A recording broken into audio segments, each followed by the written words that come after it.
Malgré l'édit de Nantes en 1598, les tensions persistent entre catholiques et protestants.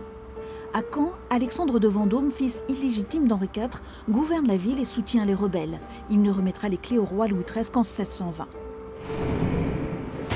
Les élites protestantes sont contraintes d'abjurer ou de rejoindre l'Angleterre. Peu à peu, le climat se détend. La présence de nombreux intellectuels vaut à la ville la réputation d'Athènes normande, une période propice à l'extension. Sur la prairie, la ville s'agrandit entre deux bourgs fortifiés, Bourg-l'Abbé et l'île Saint-Jean.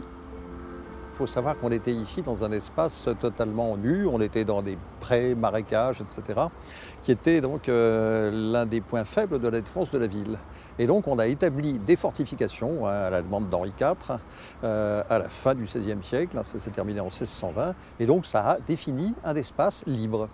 Et la grande chance que nous avons eue, c'est qu'il y a eu à ce moment-là une volonté de s'offrir un urbanisme de qualité avec l'intention de lotir autour d'une place carrée destinée à la fois, enfin, comme disent les textes, pour l'embellissement de la ville, mais aussi pour être en quelque sorte le champ de Mars ou place d'Armes, etc.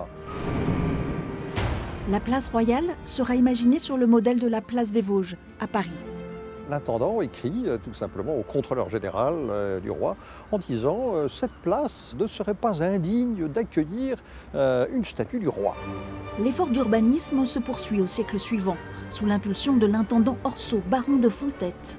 Les travaux débutent en 1751. L'idée est d'alors d'ouvrir la ville. Des murailles sont abattues et c'est surtout le quartier des tribunaux qui porte la marque de l'intendant. Et bientôt, la révolution gronde. 14 juillet 1789, le peuple parisien s'empare de la Bastille. Les privilèges bientôt seront abolis.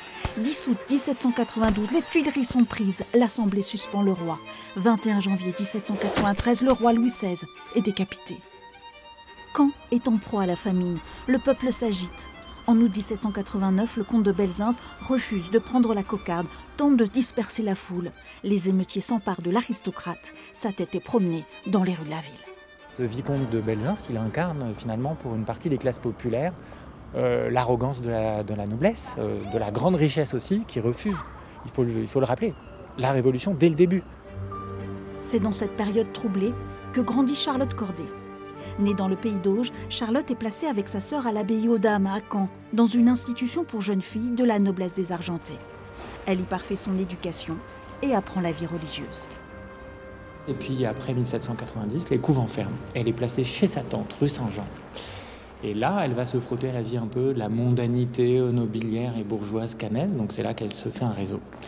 Et au printemps 1793, en juin 1793, il y a un groupe de députés qui arrive à Caen. Ces Girondins, ils sont plutôt modérés.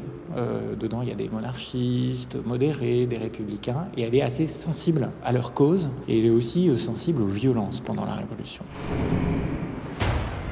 En juillet 1793, indignée par les massacres et les excès de la Révolution, Charlotte décide de passer à l'action.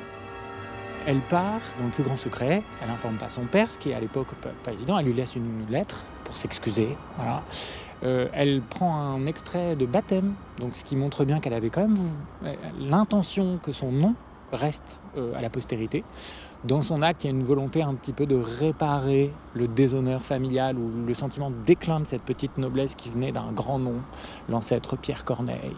Et donc elle prend, comme tout le monde, la voiture, c'est-à-dire la voiture à cheval en direction de Paris, elle s'arrête à Lisieux, et donc elle arrive place des Victoires à Paris, elle trouve un hôtel, et puis là elle va pas perdre de temps, elle reste 1 ou 2 jours, et puis elle va essayer d'aller tuer Marat très rapidement. La Cannaise assassine Marat, qu'elle considère comme un tyran. Dans son corset, un testament pour expliquer son geste. On est au moment où le tribunal révolutionnaire a la compétence pour arrêter, juger, exécuter quelqu'un qui a pris les armes à la main en 24 heures. Donc elle sait très bien qu'elle va mourir. Mais alors dans sa perspective un peu catholique, il y a une dimension sacrificielle, certainement. Charlotte Corday meurt guillotinée à l'âge de 24 ans. 40 ans après, sous la monarchie de Juillet, elle incarnera l'image d'une monarchie modérée.